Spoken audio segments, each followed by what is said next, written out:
That alone is questionable, but the trickier part is the emotional abuse.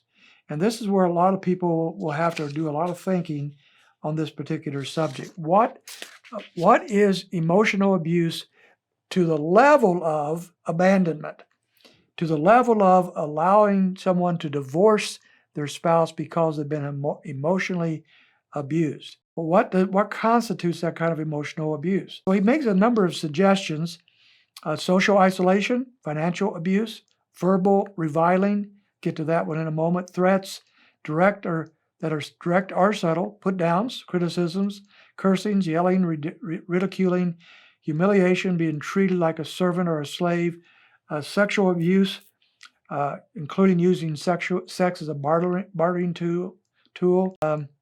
Now he knows this is going to easily be manipulated, so he tries to give some guardrails here, some safety nets, so that people don't go off the rails here.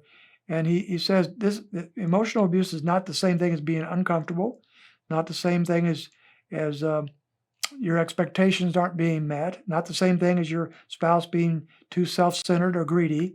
These are things that happen. And matter of fact, in almost any marriage, if you're not careful, if you look at emotional abuse as any of the things I just mentioned, if you're not careful, you could at any given time throughout your marriage say, this is it, I'm going to divorce, and I have biblical legitimacy to do so.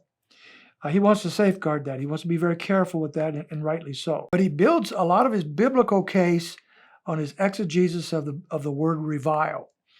He spends a number of pages, 147 to 155, looking at the Hebrew and Greek words that are translated revile. And he ultimately concludes that reviling would be virtually synonymous with our modern term of abuse. And if a spouse is a reviler, then they've committed an emotional abuse, even if they haven't committed a physical abuse. And therefore, there is an allowance for a divorce and an allowance also for remarry.